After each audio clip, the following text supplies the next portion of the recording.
आपके लिए ओशन अगर मैं बोलूँ कि एक वर्ड में आप उसको डिफाइन करें, क्या होगा वो एक वर्ड? ओशन एक वंडरफुल लाइफ है। बहुत सारे लोगों ने वो बस टीवी पे देखा है या नेट जो पे देखा है, लेकिन आप थोड़ा अलग एंगल से देखोगे तो बहुत सारी चीज़ें। मुझे कभी कभी लगता है कि बहुत सारी ऐसी चीज़ें एक्सटिंक्ट भी हुई है ओशन में से, जो हम लोग ने देखी भी नहीं। कोई कोई इंस्टीट्यूट्स आपको स्विमिंग पूल में बेसिक ट्रेनिंग देता है, तो स्विमिंग पूल में आपको पता है कि भाई इतना ही जगह है, इतना ही डेप्थ है, आप थोड़ा सेफ फील करते हो। राइट। जब भी आपका डायरेक्ट सेशन पानी में स्टार्ट होता है या ओशन में, सी में स्टार्ट होता है, वो अलग एक्सपीरियंस रहता है। Plastic pollution is very much harmful for the dolphins and the turtles, क्योंकि सुनीता विलियम्स पानी में लैंड हुई तो उसके बाजू में डॉल्फिन्स थे, तो वो कोइंसिडेंस भी हो सकता है। तुरंत उसका न्यूज़ हो गया कि भाई अरे वो इसके डॉल्फिन आई थी वेलकम के लिए। हाँ, वेलकम करने के लिए डॉल्फिन।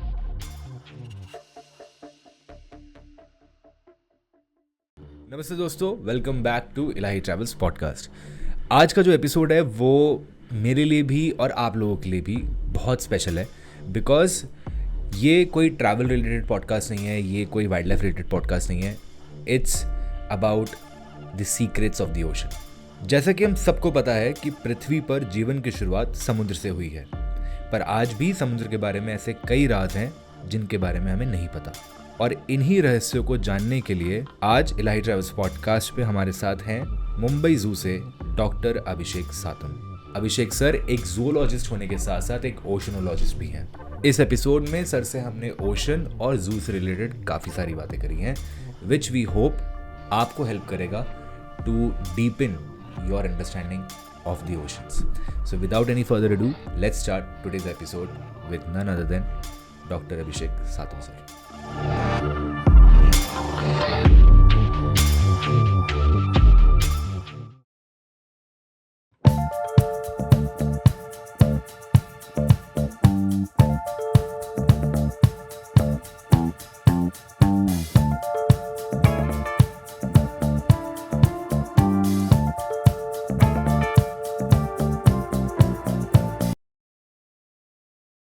जब मैं आपके बारे में रिसर्च कर रहा था और जब मैंने अपनी ओशन के बारे में जानने की कोशिश करी, तो I realised I know very little about things, right? And that is the whole point of this meeting today, कि मेरे साथ साथ और लोग जो देख रहे हैं इसको वो भी जाने कि बेसिक्स ऑफ द ओशंस क्या हैं, राइट? क्योंकि कई बार मैंने देखा कि ज़्यादातर हमें इंटरेस्ट ही नहीं होता, हमें बस एडवेंचर स्पोर्ट्स से ज़्यादातर लगाव होता है, और कई बार कुछ फिश देख ली तो we are fascinated by them, but एक लेवल के बाद हमारी नॉलेज लिमिटेड हो जाती है। So today's episode is all about you teaching me and the audience about the basics of oceans, right? So let's start off. I wanted to start off this by asking you, आपके लिए ocean अगर मैं बोलूँ कि एक word में आप उसको डिफाइन करें, मतलब मुझे पता है बहुत मुश्किल होगा, but if I would ask you, तो क्या होगा वो एक वर्ड? ओशन एक लाइक एक वंडरफुल लाइफ है। मतलब हम लोग ये आज तक बहुत सारे लोगों ने वो बस टीवी पे देखा है या नेट जो पे देखा है या डिस्कवरी में देखा है, लेकिन आप थोड़ा अलग एंगल से देखोगे तो बहुत सारी चीज़ें, मतलब लोगों को लगता है कि ओशंस मतलब बहुत डीप सी में जाके डाइव करना, और वहाँ पे जो अच्छे अच्छे कोरल्स है या अच्छे अच्छे कलरफुल फिशेस है, उतना ही लिमिटेड नहीं है। अगर आप देखो, मैं तो मुंबई से हूँ, और मुंबई में पूरा आधा एक साइड मुंबई का पूरा ओशन से कवर्ड है, लेकिन लोग जाते हैं बीच पे मज़े करने के लिए, लेकिन अभी थोड़ा वो भी कम हुआ है क्योंकि बहुत सारा पोल्यूशन है बीचेस पे। लेकिन मैंने जब भी बीचेस पे घूमना स्टार्ट किया, स्पेशली मुंबई के बीचेस पे, क्योंकि मैं पहले थोड़ा कोकन एरिया में या नीचे के साइड महाराष्ट्र के वहाँ पे काम कर रहा था। मेरा भी पहले प्रोस्पेक्टिव ऐसे ही था कि क्या ही रहेगा मुंबई के बीचेस पे, लेकिन एक प्रदीप पाताड़े सर है, वो वहाँ पे लोगों को कायाकिंग सिखाते थे गिरगांव चौपाटी पे, तो उन्होंने बहुत सारे स्पीशीज़ डॉक्यूमेंट किए थे, राइट? फिर मैंने उनके साथ घूमना स्टार्ट किया कि कैसे क्या क्या दिख रहा है मुंबई के बीचेस पे, तभी पता चला कि अरे यहाँ पे बहुत कुछ है। मतलब लोग ऑक्टोपस या कुछ शेल्स या फिशेस देखने के लिए अंडमान वगैरह जाते हैं, डाइव करते हैं। मुंबई के बीचेस पे आप चलते हो ना तो आपको बहुत सारी चीज़ें देख सकते हैं, बस आपका देखने का नज़रिया अलग होना चाहिए। माना वहाँ पे बहुत सारा पोल्यूशन है, लेकिन वो पोल्यूशन में ही ना बहुत सारे एनिमल्स हैं जो अभी भी सरवाइव कर रहे हैं, स्ट्रगल कर रहे हैं। तो हम लोग लोगों को लेके जाते हैं एज अ बीच वॉक, लोगों को अलग अलग बीचेस पे घुमाते हैं। और एक तो मुंबई ऐसा शहर है, मतलब मैं बहुत फॉर्चुनेट समझता हूँ मुंबई कर जितने भी है, लाइक एक ऐसा शहर जो मेट्रोपॉलिटन सिटी है, उसमें एक नेशनल पार्क है सबसे बड़ा, फिर उसके बाद रिवर्स है मुंबई में, मैनग्रोव एरिया है और बीचेस है एंड लेक्स भी है। और बीच में भी 3 टाइप्स के बीचेस है, रॉकी, सैंडी और मडी बीच। तो 3 जगह पे अलग अलग टाइप की बायोडाइवर्सिटी आपको देखने मिलती है। अगर लोगों को आप दिखाओगे कि नहीं कि ये सारी चीज़ें मुंबई में हैं, तब लोग विश्वास नहीं रखेंगे। और फिर तभी मैंने सोचा कि हाँ, जो अपना थोड़ा बहुत फोटोग्राफी का स्किल है वो यूज़ करके फॉर अवेयरनेस हम लोग ये फ़ोटोज़ यूज़ कर सकते हैं। तो मैंने डॉक्यूमेंटेशन करना स्टार्ट किया। तो फ़ोटोज़ ही ऐसे लिए कि वो ऑर्गेनिज्म है और पीछे आपको मुंबई दिख रहा है, कोएग्जिस्टेंस। हाँ। तो लोग ऐसे नहीं बोल सकते कि भाई ये मुंबई से नहीं है, राइट, क्योंकि आपको आइकॉनिक बिल्डिंग्स, आइकॉनिक स्ट्रक्चर्स आपको पीछे दिख रहे हैं, मीन्स ये मुंबई से ही है। तो लोग थोड़ा विश्वास रखेंगे। तो वैसे मैंने स्टार्ट किया, तो बहुत सारे लोगों का नज़रिया चेंज हुआ। अरे ये सारी चीज़ें मुंबई पे दिखती है, वो भी लाइव। मतलब एक मैं इंसिडेंस बता दूँ, हम लोग गिरगांव चौपाटी पे वॉक कर रहे थे और जो चीज़ लोगों ने कभी डिस्कवरी पे भी नहीं दिखी रहेगी वो हम लोग ने वहाँ पे देखा। स्पाइरल मेलेंजिना करके एक शेल है, वो शेल एग लेइंग कर रहा था, मतलब अंडे दे रहा था, जो कि लोगों को हम लोग ने लाइव दिखाया कि एक शेल कैसे अपने एग्स ले करता है। राइट। तो ये बहुत ही अलग चीज़ थी। ये फोटो, ये मैंने फोटो देखी है, एक पत्थर के ऊपर वो कर रहा था, हाँ, वाइट कलर हाँ, का कुछ था, वाइट कलर के ऐसे Right, सैक्स right, है right, right. और वो एक सैक के अंदर बहुत सारे एग्स रहते हैं। तो ये बहुत रेयर मोमेंट था और लोग भी एकदम शॉक कि ये ऐसे होता है।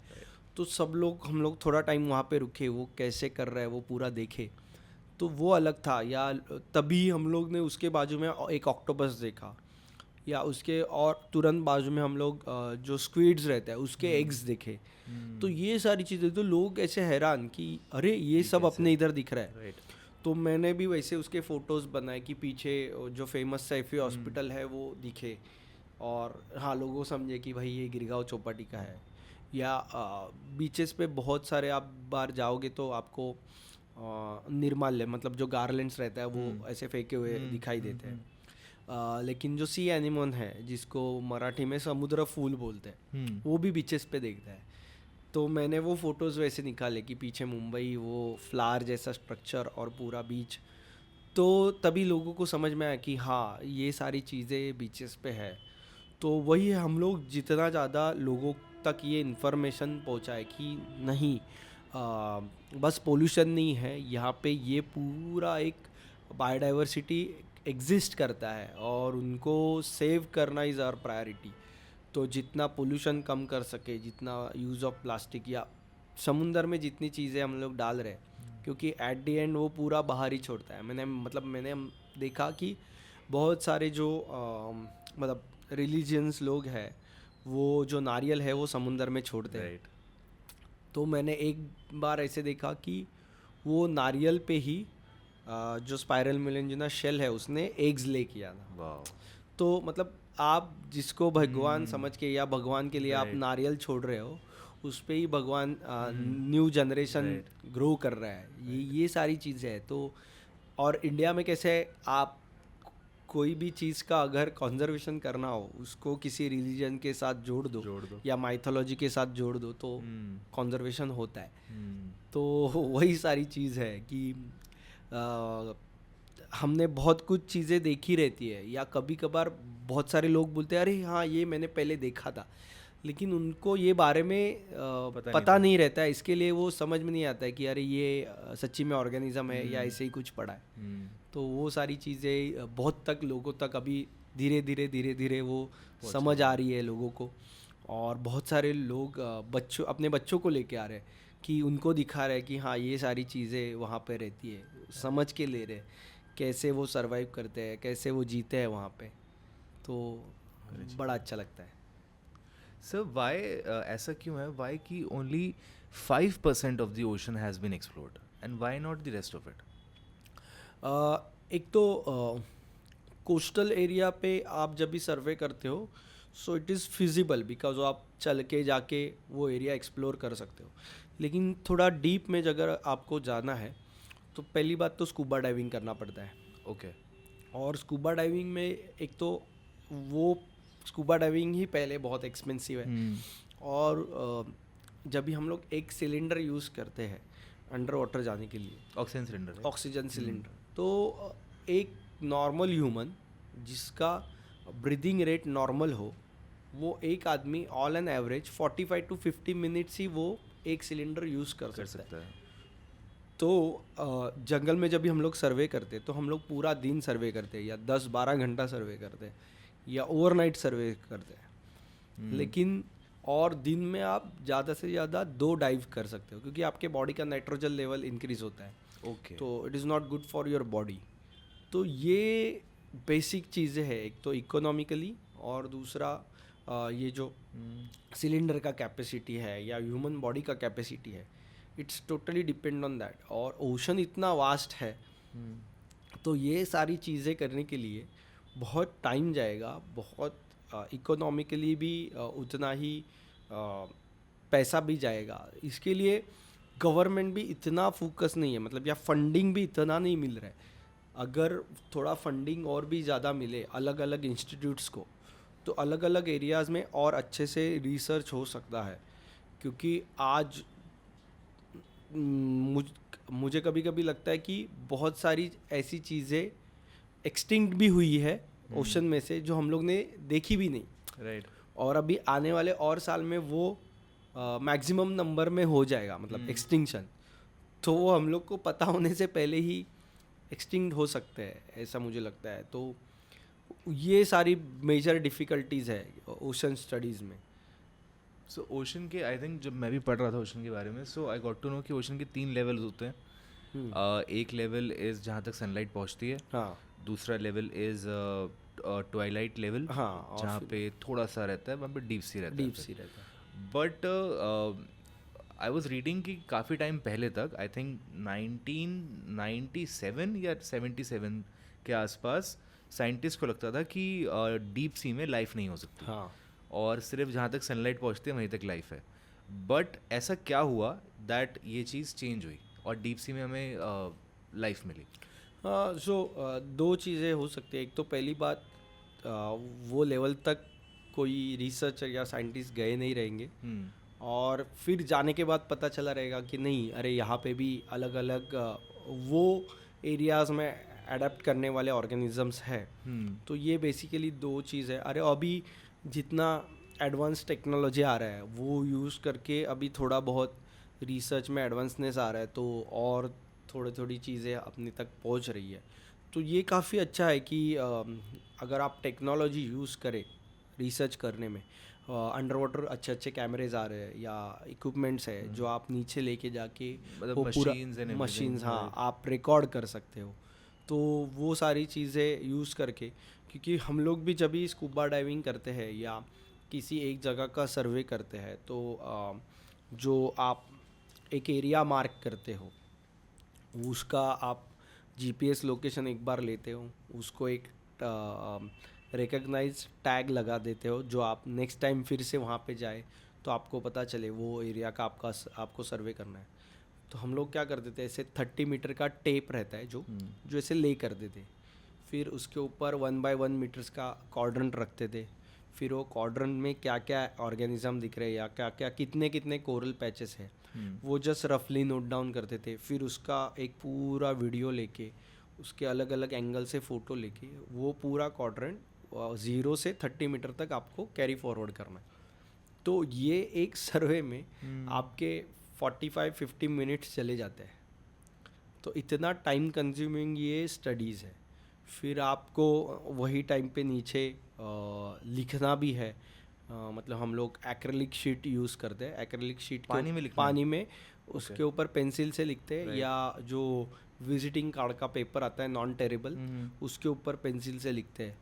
और बाकी सारी चीज़ें आप एक तो रिकॉर्ड कर सकते हो कैमरा में या फ़ोटोज़ खींच सकते हो। फिर ऊपर आने के बाद जो कुछ क्वाड्रेंट के फ़ोटोज़ है उसमें आप मार्किंग कर सकते हो कि कितना परसेंटेज कोरल्स है या बाकी क्या क्या ऑर्गेनिज्म दिख रहे हैं। तो ये सारी चीज़ें इन्वॉल्व रहती है ये सारी स्टडीज़ में।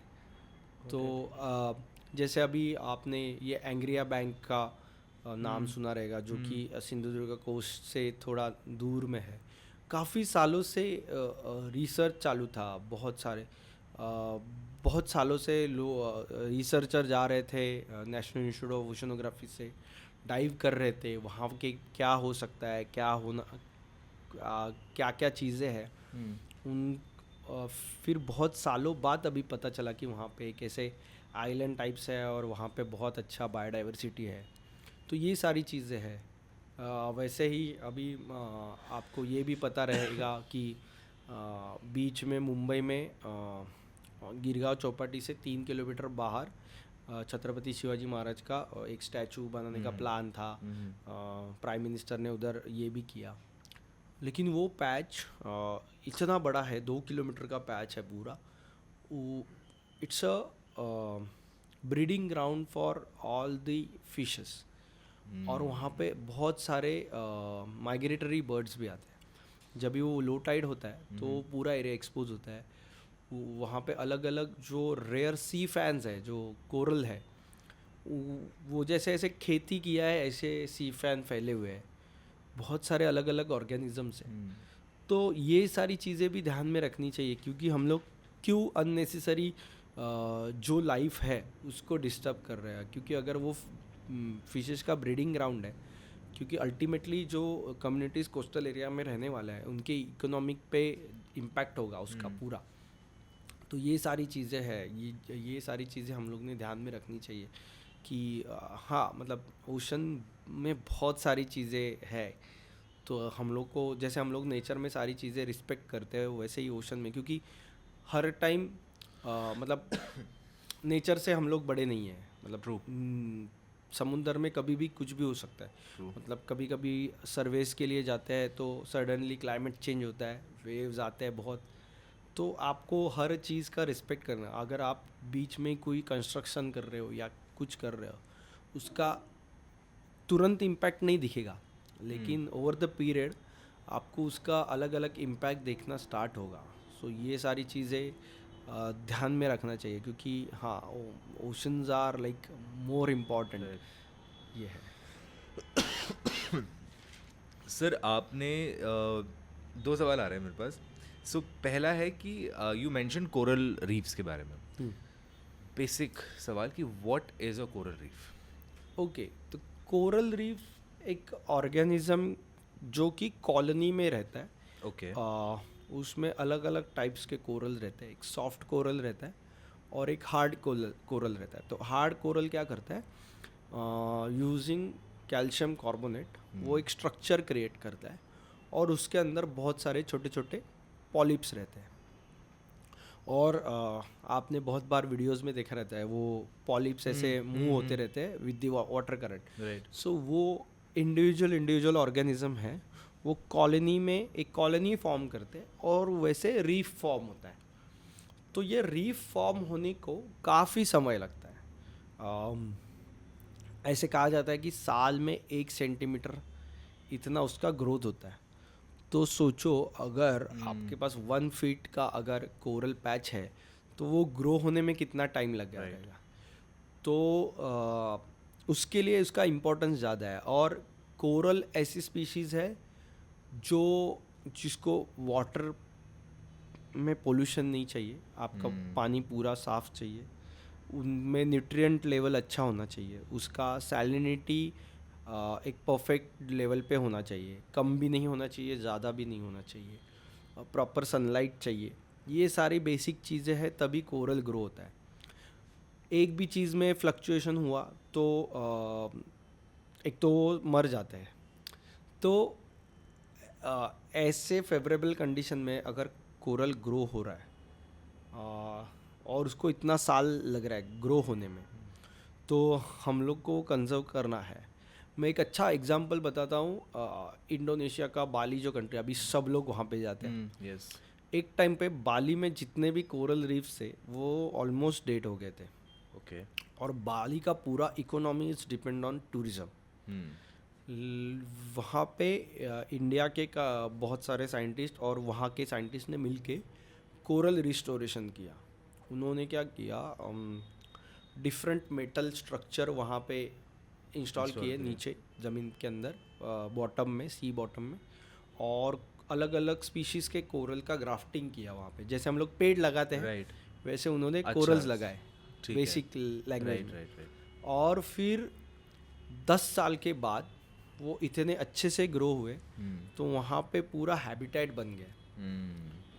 लोगों में अवेयरनेस हुआ, वो कोरल रीफ बढ़ते गए और अभी पूरा बाली का इकोनॉमी पूरा टूरिज्म पे डिपेंड है। लोग वहाँ पे डाइव करने जाते हैं। तो ये एक अच्छा एग्जांपल है। मतलब ऐसा अभी इंडिया में भी हर जगह पे थोड़ा थोड़ा काम चालू है कि कैसे कोरल रिस्टोर किया जा सकता है, क्योंकि अगेन वो बहुत ट्रिकी है। और उसके पूरा अपोजिट, जैसे मैंने बोला कि मुंबई पे इतना पोल्यूशन है, लेकिन मुंबई के बहुत सारे जगह पे हम लोग ने ऐसे कोरल पैचेस छोटे छोटे है, लेकिन है, क्योंकि अगर देखो हम लोग बोल रहे हैं कि उनको प्योर पानी चाहिए, देयर इज़ नो पोल्यूशन होना नहीं चाहिए, उतना ही सैलिनिटी चाहिए, उतना ही टेम्परेचर चाहिए, लेकिन यहाँ पे ऐसा कुछ कंडीशन है नहीं। मीन्स उन्होंने कुछ चीज़ें अडाप्ट की है। राइट। उसके चेंजिंग टाइम्स। हाँ, उसके ऊपर थोड़ा स्टडी होना चाहिए कि ये कैसे सरवाइव कर रहे हैं। ये इतना कंडीशन इतना हॉरिबल है तो कैसे सरवाइव कर रहे हैं वो।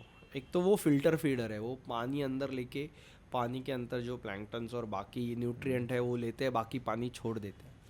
तो पानी में इतना पोल्यूशन है फिर भी वो सरवाइव कर रहे हैं, ये बहुत बड़ी बात है, बहुत बड़ी बात। और मुंबई के बहुत सारे एरियाज़ में, जैसे कि मरीन ड्राइव के आगे वाला एरिया है जहाँ, या TIFR का एरिया है, वहाँ पे बहुत अच्छे अच्छे कोरल पैचेस है। अभी जो डेवलपमेंट हो रहा है मुंबई के कोस्टल एरियाज़ में, उसके वजह से थोड़ा डिस्टर्ब हुआ है, लेकिन फिर भी हम लोग अभी रेगुलर वॉक्स पे जाते हैं तो कोरल पैचेस है। अलग अलग टाइप के ब्रिटल स्टार्स दिखते हैं, स्टार फिशेस दिखते हैं, जो कुछ मतलब लोगों को लगता है ये सारा डीप सी में ही मिलता है, ऐसे नहीं है, वो आपके कोस्टल एरियाज़ पे ही भी मिलता है। जुहू चौपाटी में जब भी लोग आते हैं, लोग तो बस बीच पे खेलने के लिए, कूदने के लिए, एंजॉयमेंट के लिए आते हैं, लेकिन एक पैच है जुहू चौपाटी में कॉर्नर का, वहाँ पे पूरा रॉकी पैच है। वहाँ पे आपको अलग अलग टाइप्स के स्टारफिश दिखते हैं, अलग अलग टाइप के स्पॉन्जेस, अलग अलग कलर्स के स्पॉन्जेस, फिर सी एनिमल्स दिखते हैं, अलग अलग टाइप के क्रैब्स दिखते हैं, अलग अलग टाइप के सी स्लग दिखते हैं। सी स्लग के बारे में तो बोलूँगा, एक तो वो बहुत छोटे रहते हैं, 2 सेंटीमीटर 3 सेंटीमीटर इतने साइज़ में रहते हैं। मैंने भी एक गोनियो ब्रैंकस करके एक सी स्लग है जो 1943 में इंडिया से डिस्कवर हुआ था, एक ब्रिटिश साइंटिस्ट ने किया था। उसके बाद किसी ने मुंबई कोस्टल एरियाज़ पे काम नहीं किया था। ऑलमोस्ट आफ्टर 70 ईयर्स के बाद 2018 में मैं और मेरे दोस्त हम लोग घूम रहे थे, तभी हम लोग को वो मरीन ड्राइव पे दिखा। तो हम लोग ने उसके फ़ोटोज़ खींचे, फिर हमारे जो सीनियर सर है, एक्सपर्ट है, उनको दिखाया, तो उन्होंने बोला अरे हाँ, बहुत साल किसी ने काम ही नहीं किया था, तो हम लोग को पता ही नहीं था कि ये अभी भी सर्वाइव कर रहा है मुंबई के बीचेस पे। और अभी वो रेगुलर दिख रहे हैं यार, हम लोग लोगों को रेगुलर दिखा रहे हैं। बॉम्बे आना करके एक सी स्लग है, वो भी मुंबई से डिस्कवर हुआ था, इसके लिए उसका नाम बॉम्बे आना है। वो भी काफ़ी कलरफुल और ब्यूटीफुल सी स्लग है, तो वो भी अभी रेगुलरली दिखता है मुंबई के बीचेस पे। तो काफ़ी बहुत अच्छा लगता है कि ये सारा लाइफ अभी तक ये कोस्टल एरियाज़ में है। What, since we are talking about coral reef, sir, what is coral bleaching? Okay, तो अभी क्या हो रहा है कि पोल्यूशन काफ़ी बढ़ रहा है। राइट। ओशन क्या करता है, हम लोग को स्कूल में बताया जा रहा था कि ट्रीज ऑक्सीजन ज़्यादा रिलीज कर रहे हैं, लेकिन पूरा उल्टा है। ओशन से आपको 72% ऑक्सीजन मिलता है। 72%, ओके। तो क्योंकि what ever atmospheric oxygen carbon dioxide है वो ओशन एब्जॉर्ब कर लेता है और ऑक्सीजन रिलीज़ करता है। तो जब ये लेवल बढ़ जाता है और टेम्परेचर बढ़ जाता है तो ये कोरल्स डेड होना स्टार्ट होते हैं। जैसे मैंने बोला उनको टेम्परेचर और ये सारी चीज़ें बहुत पर्टिकुलर, तो पानी में एसिडिफिकेशन होता है और उसकी वजह से वो ब्लीचिंग होना स्टार्ट होता है, तो उसके ऑर्गेनिजम्स मर जाते हैं। अभी मैंने जैसे बोला कि ये कैल्शियम कार्बोनेट का उनका पूरा स्ट्रक्चर रहता है, जो ऑर्गेनिज्म मरने के बाद वो पूरा शेल ही रह जाता है जो कि कैल्शियम कार्बोनेट का रहता है, और कैल्शियम कार्बोनेट वाइट कलर का रहता है, तो वो ब्लीच होना स्टार्ट होता है। तो एक बार और ब्लीचिंग, जैसे मैंने बोला कोरल ग्रो होने में टाइम लगता है, लेकिन ब्लीचिंग तुरंत होता है, फटाफट वो पूरा कॉलोनी डेड होते जाएगा और फिर आपको बस स्केलेटन मिलेगा। तो the skeleton is called coral bleaching, मतलब वो ऑर्गेनिज्म जो है वो मर जाता है, डेड हो गया, तो उसके बाद जो बचा वो ब्लीचिंग। हाँ, और अभी बहुत सारे, मतलब जैसे ग्रेट बैरियर रीफ पे भी सैटेलाइट से अभी दिख रहा है कि कितना कोरल ब्लीच हुआ है। सो ये कितना सीरियस है ये, क्योंकि global warming is the major option, मतलब टेम्परेचर बढ़ रहा है उसके वजह से भी, मतलब उनको एक पर्टिकुलर टेम्परेचर चाहिए, उससे ज़्यादा हो तो वो एनिमल सर्वाइव नहीं कर पाएगा। तो ये एक बहुत बड़ा रीज़न है। कूल सर, हम लोग क्या कर रहे हैं, मतलब हमारे ऐसे कौन कौन से एक्शंस है? ऑफ कोर्स आई नो कि pollution is one of the reasons, पर क्या उसके अलावा भी कोई रीजंस है जिस वजह से जो इकोसिस्टम है, मरीन इकोसिस्टम है, उसमें इम्पैक्ट हो रहा है? हाँ, सबसे मेजर इज़ द प्लास्टिक, और plastic pollution is very much harmful for the dolphins and the turtles, क्योंकि टर्टल्स का मेजर फूड इज़ दी ये अपना जेलीफिश। ओके। और जब भी प्लास्टिक का बैग पानी में फ्लोट होता है, it's look like a jellyfish, लेकिन वो टर्टल को पता नहीं कि ये प्लास्टिक है। तो बहुत सारी जगह पे ऐसे पाया गया है, जब भी टर्टल डेड होके आता है, उसका पोस्टमार्टम होता है, तभी पता चलता है उसमें बहुत सारा प्लास्टिक है। तो ये अभी बीच में नेट जो पे या डिस्कवर पे एक फेमस फ़ोटो वायरल हुआ था, सी हॉर्स था और उसके टेल में ईयर बर्ड्स थे। तो ये सारी चीज़ें बहुत, क्योंकि एनिमल्स को पता नहीं है कि ये क्या है या इसका उसके ऊपर क्या इम्पैक्ट होगा, लेकिन plastic pollution is the major, मतलब एक पॉइंट ऐसे आएगा कि ओशन में फिशेस कम, प्लास्टिक ज़्यादा होगी, क्योंकि बहुत सारा ज़्यादा प्लास्टिक वो समुंदर में चला जा रहा है, और it's again we are only the responsible for this, क्योंकि हम लोग ही वो ज़्यादा यूज़ कर रहे हैं। अगर आप उस पर कंट्रोल करोगे तो काफ़ी हद तक वो हम लोग थोड़ा कंट्रोल कर सकते हैं। और बाकी पोल्यूशन तो है, मतलब कितनी बार गवर्नमेंट बोलता है इंडस्ट्री को कि आपको पानी पूरा एफ्लुएंट जो है वो ट्रीट करके छोड़ना है या बाकी सारी चीज़ें, लेकिन कौन उतना फॉलो करता है? कोई नहीं फॉलो करता। तो आप कंटिन्यूसली ओशन को पोल्यूट कर ही रहे हो, या जो कॉरपोरेशन भी जो पानी छोड़ रहा है समुंदर के अंदर, वो ट्रीट होके छोड़ना चाहिए। नहीं तो अभी देखो बीचेस के या पानी का कलर देखो, थोड़ा ब्लैकिश आपको दिखता है, वो उसकी वजह से है। तो और उसकी वजह से और ज़्यादा बीमारी भी फैल जाएगी, क्योंकि लोग अगर बीच पे जा रहे हैं, वो पानी में जा रहे हैं जहाँ पे पूरा सिटी का एफ्लुएंट है, हाँ, वेस्ट वाटर है, तो वो कैसे आप राइट करोगे? मतलब उसमें आप अगर जाओगे तो आपको इन्फेक्शन, स्किन इन्फेक्शन वगैरह होना तो जायज़ है। तो ये सारी चीज़ें हैं, ये सबको पता है, लेकिन रिएक्ट कोई नहीं करता, या उसके अगेंस्ट या उस वो ध्यान में रख के कोई एक्शन नहीं लेता है। ये मतलब हाँ, आज तक मेरे को कुछ नहीं हुआ ना, तो हाँ चलता है, चलने दो। यस, मुझे लगता है लोगों को ये लगता है कि हम लोग कैसे कनेक्टेड हैं उससे, हमारा क्या होगा, हमें तो कोई दिक्कत नहीं होगी। Right. But my question to you is कि क्या दिक्कत हो सकती है अगर हमने ओशन का ध्यान नहीं रखा तो, या ओशन की इकोसिस्टम का ध्यान नहीं रखा तो? एक तो ओशन की इकोसिस्टम का ध्यान नहीं रखोगे तो फर्स्ट इम्पॉर्टेंट थिंग इज कि जो कुछ इकोनॉमी ओशन के ऊपर डिपेंड है, मेजरली द फिशरमैन कम्युनिटीज़, वो फर्स्ट कोलैप्स हो जाएगी। इंडिया से मैक्सिमम हम लोग सी फूड एक्सपोर्ट करते हैं, तो फर्स्ट इम्पैक्ट इकोनॉमिकली इम्पैक्ट हो जाएगा। अगर आपका ओशन हेल्दी नहीं है या आप बहुत सारा डेवलपमेंट कर रहे हो, तो आगे जाके सुनामी जैसे चीज़ें होने की या फ्लड्स ज़्यादा होने के चांसेस बढ़ जाते हैं। तो आपका स्ट्रक्चरल डैमेज बहुत होगा, सिटी का डैमेज बहुत होगा। और बाकी जैसे मैंने बोला कि बाकी जो ऑर्गेनिजम्स है हम लोग को उतना बेनिफिशियल नहीं है, लेकिन इकोसिस्टम में in the food chain they are very much important. अगर वो फूड चेन डिस्टर्ब हुआ तो पूरा बायोडाइवर्सिटी डिस्टर्ब होगा। तो जैसे मैंने बोला कि जो अगर फिशेस के लिए खाना ही नहीं मिलेगा तो फिश ब्रीड कैसे होंगी, तो पूरा सिस्टम डेड होते जाएगा। तो और अल्टीमेटली पूरा इम्पैक्ट ह्यूमंस के ऊपर ही होगा। तो ये बहुत बेसिक है। मैंने कहीं पढ़ा था कि we are spiritual beings having a material experience, materialistic experience.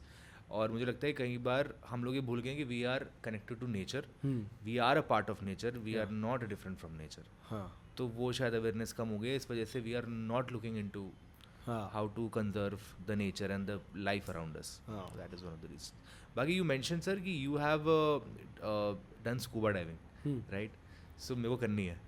तो I wanted to go back to your first experience of scuba diving and if you could recall कि क्या experience रहा था आपका?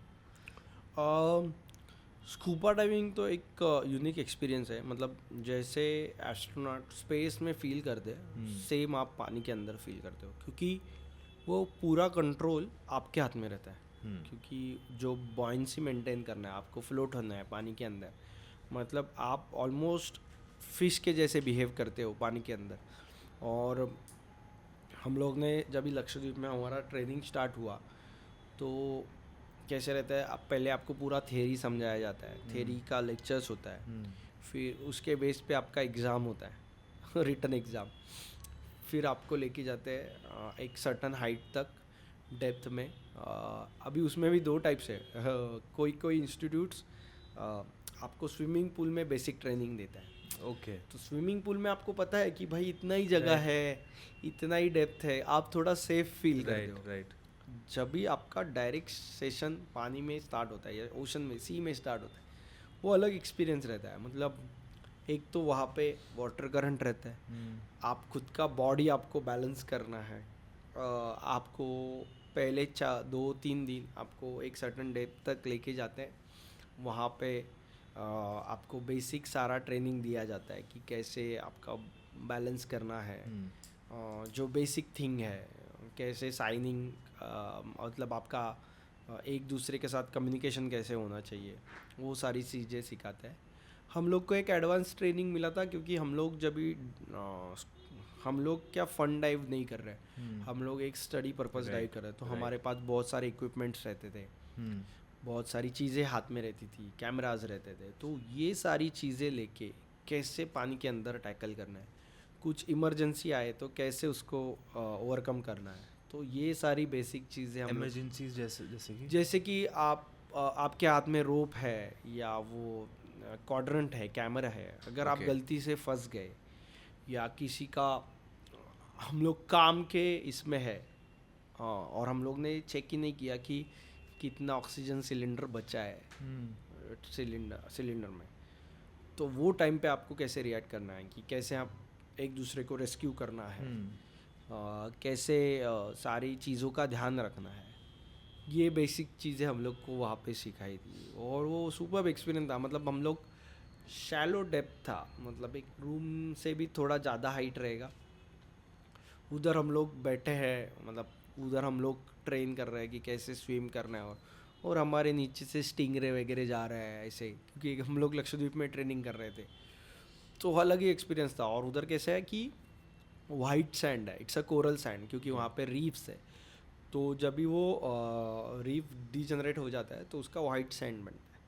तो रात में भी ना आपको ऐसे आप बीच पे खड़े रहोगे तो बहुत सारी फिशेस वगैरह दिखेंगी, क्योंकि वो वाइट कलर का सैंड है और Colourful वो fishes कलरफुल मिलते फिशेस हैं। उसमें रात में भी दिखते हैं। तो स्कूबा डाइविंग का एक्सपीरियंस बहुत सही था कि टर्टल्स आपके बाजू में जा रहा है, फिशेस जा रही है, फिर एक वहाँ पे एक पुराना शिप रेक था पानी में, उसके अंदर हम लोग को लेके गए, उसमें कैसे चीज़ें ग्रो हो रही है, छोटे छोटे कोरल पैचेस है, शोल ऑफ फिशेस है, वो सारी चीज़ें, वो मतलब एक अलग ही दुनिया है। और आप मस्त जैसे मैंने बोला ना कि एस्ट्रोनॉट फील करते हैं, वैसे ही आप फील करते हो कि भाई हाँ मैं भी एक मछली हूँ और मैं भी उनके साथ ये कर रहा हूँ। और उन जो एनिमल्स या फिशेस जो आपके आजू बाजू में, उनको भी कुछ मतलब ये नहीं है कि ये कौन आए क्या, कुछ नहीं, वो भी अपना अपना काम करते रहते हैं। वो अटैक वगैरह या फिर ऐसा कुछ? नहीं नहीं नहीं,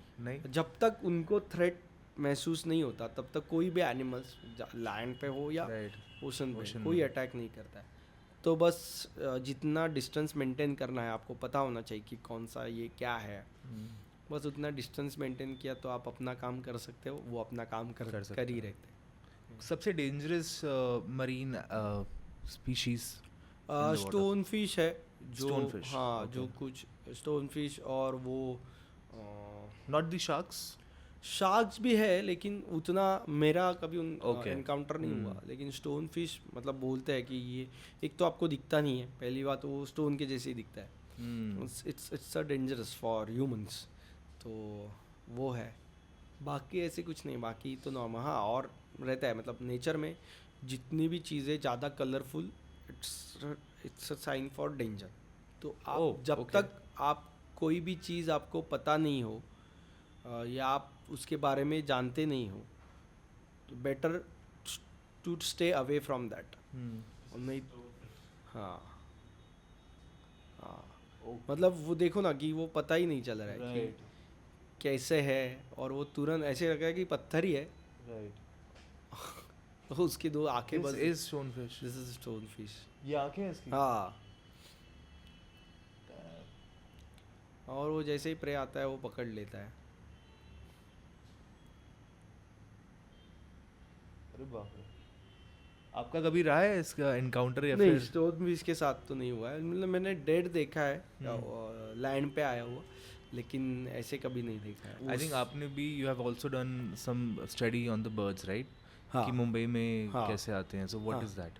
सो बेसिकली जो क्रिक एरिया है, थाना क्रिक जिसको बोलते हैं, वहाँ पे मतलब लोगों को लगता है कि मुंबई में फ्लेमिंगो आ रहा है, मीन्स हाँ देखो कितना अच्छा है। लेकिन फ्लेमिंगो इसके लिए आ रहा है क्योंकि एक तो वहाँ पे पोल्यूशन ज़्यादा है, पोल्यूशन में न्यूट्रिएंट्स है, बहुत सारा न्यूट्रिएंट्स होने के कारण वहाँ पे तो क्रिक पूरा पोल्यूटेड है। लेकिन वो न्यूट्रिएंट्स और वो न्यूट्रिएंट की वजह से वहाँ पे अलगल ग्रोथ ज़्यादा है, और algae is the food for the flamingo, इसके लिए वो यहाँ पे आ रहा है। So it's not a good sign basically, flamingos इतने नंबर्स में आना, it's not a good sign basically.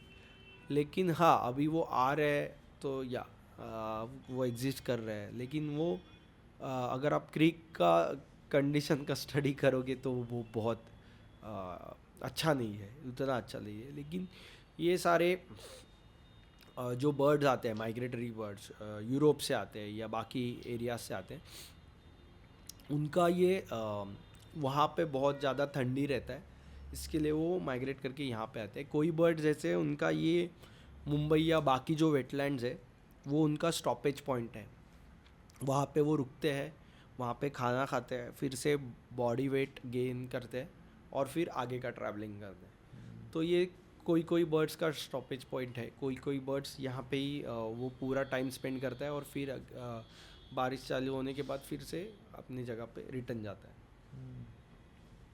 And sir we are moving forward to the photographic session, तो उस पर एक बार हम लोग मूव कर लेते हैं। तो ये है जो जेलीफिश है, उसका जो अपर पार्ट रहता है इट्स मेड्यूसा, और नीचे उसके टेंटाकल्स रहता है। जो टेंटाकल्स रहते हैं कुछ कोई भी जेलीफिश के, वो आपको स्टिंग कर सकते हैं और आपको थोड़ा अनबेरेबल पेन होता है। ऊपर वाले पार्ट्स से कुछ प्रॉब्लम नहीं होता है। और कोई कोई जो जेलीफिश रहते हैं या कोम जेलीज हम जिसको बोलते हैं ctenophores, they emit light in the night, इसको हम लोग बायोल्यूमिनेसेंस बोलते हैं। तो बायोल्यूमिनेसेंस कैसे होता है? क्योंकि मैंने कई बार देखा वेव्स में भी होता है। वेव्स में भी होता है। जब भी बहुत सारे ऐसे बायोल्यूमिनेसेंस करने वाले प्लैंक्टन्स हो, जैसे कि कोम जेली हो, ये खुद स्विम नहीं कर सकते बाकी एनिमल्स जैसे, वो वाटर करंट के थ्रू फ्लो होते हैं अलग अलग एरियाज में। तो बहुत सारे कोम जेलीज जब एक साथ आते हैं और वेव एक्शन में वेव का जैसे एक्शन होता है, वो स्विम कर रहे होते हैं बेसिकली उसके तो उनका एक फेनोमेना रहता है कि वो लाइट एमिट करते हैं, जिसको हम लोग मतलब वो बायोलॉजिकली उनके पास एक पावर कह सकते हैं, कुछ भी एबिलिटी, ये एबिलिटी रहता है कि लाइट एमिट करने का। तो बहुत सारे जब लाखों नंबर्स में ये प्लैंक्टन्स उस वेव्स में आते हैं, तो जैसे वेव का एक्शन होता है वैसे वो लाइट एमिट होता है। और उसके हिसाब से हमने को वो कलरफुल वेव्स दिखते हैं। हम कहाँ देख सकते हैं इसको, इंडिया में या फिर वर्ल्ड में? इंडिया में तो अभी बहुत बार पाया गया है कि ये अपना वेस्ट कोस्ट है, वहाँ पे महाराष्ट्र से लेके थोड़ा कर्नाटक कन्याकुमारी तक बहुत सारी बीचेस पे ये पाया गया, क्योंकि वो फ्लो होता है, मतलब नीचे से बीच से स्टार्ट हुआ, मतलब गोवा में दिखा तो 2-4 दिन बाद महाराष्ट्र में भी दिखेगा, क्योंकि वो कंटिन्यूसली पानी के थ्रू जा रहा है। हाँ, विंड फ्लो होता है या वेव्स एक्शन होता है, वैसे वो फ्लो होता है। तो वो बहुत बार बीच में मुंबई में जुहू चौपाटी में देखने मिला था काफ़ी, मतलब 5-6 साल पहले। बहुत सारे लोगों ने फ़ोटोज़ वगैरह भी खींचे थे तभी मुंबई में। और दूसरा प्रॉब्लम क्या है, अगर आपके कोस्टल एरियाज़ में बहुत सारा आर्टिफिशियल लाइट है तो वो अफेक्ट कर सकता है। मतलब अपने इधर होगा भी, लेकिन ये लाइट सोर्स ज़्यादा है तो आपको वो दिखेगा नहीं।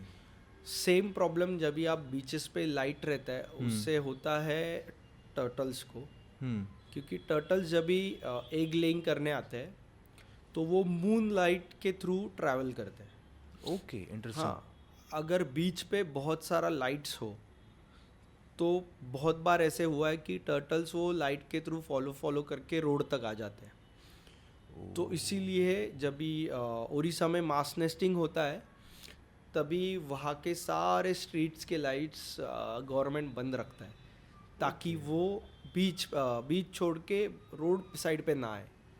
सो ये सारी चीज़ें बहुत इम्पोर्टेंट है, और ये समझ में आ रहा है लोगों के, यही बड़ी बात है, क्योंकि वहाँ पे तो मास नेस्टिंग होता है। अभी बहुत सारे लोग वहाँ पे एज अ वॉलंटियर जाते हैं जब ये मास नेस्टिंग होता है, तो बहुत सारे इंस्टीट्यूट स्टडीज़ करते हैं कि कितने टर्टल आए, कितने एग्स लेके उसमें से कितने हैच हुए। तो ये एक अच्छी बात है। और बस यही प्रॉब्लम नहीं है, जो स्ट्रे डॉग्स है वो ये सारे एग्स खाते हैं कभी कभी, तो वो भी एक मेजर प्रॉब्लम है। तो ये एक मेजर थ्रेट है टर्टल्स के लिए, light and the stray dogs. तो ये हम सबको पता नहीं रहता है कि ये ऐसे भी होता है। मुझे नहीं पता था कि दे travel through the moonlight and everything. हाँ, कोरल रीफ्स जैसे आप कलरफुल दिखते हो वैसे ही कलरफुल होते हैं अलग अलग। इसमें लाइफ भी, मतलब इसमें मछलियाँ रहती हैं, राइट? हाँ, coral reef is the good habitat for the different organism. मतलब बहुत सारे लोगों का सिम्बायोसिस एसोसिएशन रहता है। मतलब कोरल रीफ्स बहुत सारे ऑर्गेनिज्म को शेल्टर मिलता है और खाना मिलता है, या एक दूसरे को बेनिफिट होता है। मतलब सिम्बायोसिस में जब मैं पढ़ रहा था, सिम्बायोटिक रिलेशनशिप होता है ना, जिसको आई थिंक जिसमें दोनों में से किसी एक पार्टी को तो फ़ायदा होता ही है। जैसे सी एनिमल हो, उसको वो है, उसके साथ वो नीमो फिश भी रहता है, तो उसको एक शेल्टर मिल जाता है, उसको सेफ फील होता है, वो छुप सकता है वहाँ पे। ऐसे उनका हर एक का अलग अलग ऑर्गेनिज्म का अलग अलग रिलेशन रहता है। और यस, कोरल रीफ बहुत इम्पोर्टेंट है। जैसे मैंने बोला, इस वहाँ पे जैसे अलग अलग ऑर्गेनिज्म है तो वो अपने अपने एग्स ले करते हैं या अपना अपना शेल्टर रहता है, तो बेसिकली उनका घर है। हाँ, मतलब एक छोटा इकोसिस्टम, राइट, जिसमें आपको बहुत सारी ऑर्गेनिज्म एक जगह पे ही मिले। मतलब ऑक्टोपस भी है वहाँ पे, फिशेस भी है, क्रैब्स भी है, श्रिम्प्स भी है, सब कुछ है। तो यस कोरल रीफ्स, और ये तो बहुत फैसिनेटिंग रहते हैं लोगों को, जितने भी चीज़ें कलरफुल हो लोगों को फैसिनेटिंग रहते हैं, लेकिन या बहुत इंपॉर्टेंट है, जैसे मैंने बोला कि एक तो पर्टिकुलर एनवायरनमेंट में ग्रो होता है, ग्रो होने में टाइम लगता है, डिस्ट्रॉय होने में टाइम नहीं लगता, तो yes most important part of the ocean is coral reef. ये भी सेम फोटो है, और आप देख सकते हो कि इसमें कितने कलर्स है, कितने अलग अलग टाइप के फिश, अलग अलग टाइप्स के कोरल्स है, मतलब फिंगर लाइक जैसे कोरल्स है, या बटन जैसे कोरल, या प्लेट जैसे कोरल, अलग अलग टाइप्स रहता है। ब्रेन शेप में रहता है, इसको ब्रेन कोरल बोलते हैं, क्योंकि उसका मार्किंग वैसे रहता है।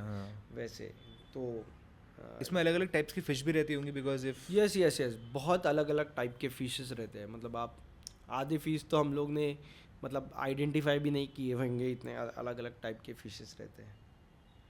और जैसे मैंने बोला कोरल ब्लीचिंग, जब भी एसिडिफिकेशन होता है सी में, और फिर वो ब्लीच होना स्टार्ट होता है, और ब्लीचिंग होने के बाद वो वाइटिश होना चालू होता है, क्योंकि उसमें कैल्शियम कार्बोनेट का बेस स्ट्रक्चर रहता है, क्योंकि जो पॉलिप्स है वो कैल्शियम कार्बोनेट सिक्रीट करके उनका वो स्ट्रक्चर बनाता है। सो वो प्लेट हो, या फिंगर लाइक स्ट्रक्चर हो, या ब्रेन लाइक स्ट्रक्चर हो, और उसमें छोटे छोटे होल्स रहते हैं, और वो होल में से वो पॉलिप ऐसे ऊपर नीचे अंदर बाहर ऐसे करते हैं। तो ये कॉलोनी में रहने वाले सारे ऑर्गेनिजम्स हैं। और फिर मतलब जैसे हम लोग बोलते हैं बाढ़ आती है तो पूरा वाइप आउट होता है, वैसे ही कोरल ब्लीचिंग है। एक बार ब्लीचिंग होना स्टार्ट हुआ तो पूरा सबको साथ कॉलोनी लेके, जाएगा। हाँ पूरा कॉलोनी डिस्ट्रॉय होता है। मैनग्रूव सबसे इम्पॉर्टेंट है for the coastal areas, because वो एक वॉल है, बैरियर वॉल है फॉर दी वेव एक्शंस के लिए, या जब भी साइक्लोन्स आते हैं तभी। And second important thing is a good breeding ground और the nursery for all the different types of crab, fish, then shelter for the different types of birds. तो ये पूरा एक नर्सरी है, जैसे जैसे कोरल सबके लिए एक घर है, तो ये एक अलग टाइप का हैबिटेट है, अलग टाइप का इकोसिस्टम है, जो उसमें बहुत सारी, और उसमें देखो ना कि आधा टाइम 6 घंटा पानी रहता है, 6 घंटा पानी नहीं रहता है। तो वो इसमें एडाप्ट हुए सारे ऑर्गेनिजम्स यहाँ पे रहते हैं, different types of mollusc, different types of shells, different types of crabs आपको यहाँ पे दिखाई दे रहे हैं। और मैनग्रूव्स होना it's more important because they absorb carbon dioxide from the atmosphere, आपको बैरियर बनाता है, वाटर फिल्ट्रेशन का काम करते हैं। तो यस मैनग्रूव होना बहुत इम्पोर्टेंट है। एंड लकी लाइक मुंबई में बहुत सारे एरियाज़ में, या महाराष्ट्र में बहुत सारे कोस्टल एरियाज़ में मैनग्रूव पैचेस है, और अभी गवर्नमेंट भी वो मतलब आप मैनग्रूव कट नहीं कर सकते। Maharashtra is the first state who has declared there state mangrove tree, सोनेरी शियालबा।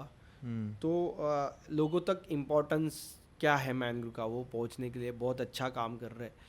मैनग्रूव फाउंडेशन है जो हमारे स्टेट में बहुत अच्छा काम कर रहे हैं, लोगों को मैनग्रूव्स एरिया में क्या लाइवलीहुड दे सकते हैं, क्रैप फार्मिंग हो या फिश फार्मिंग हो या टूरिज़्म किस तरह से कर सकते हैं, इसके ऊपर ट्रेनिंग दे रहे हैं, अवेयरनेस कर रहे हैं, और काफ़ी जगह पे वो स्टार्ट भी हुआ है और लोगों को अच्छा उसका बेनिफिट मिल रहा है।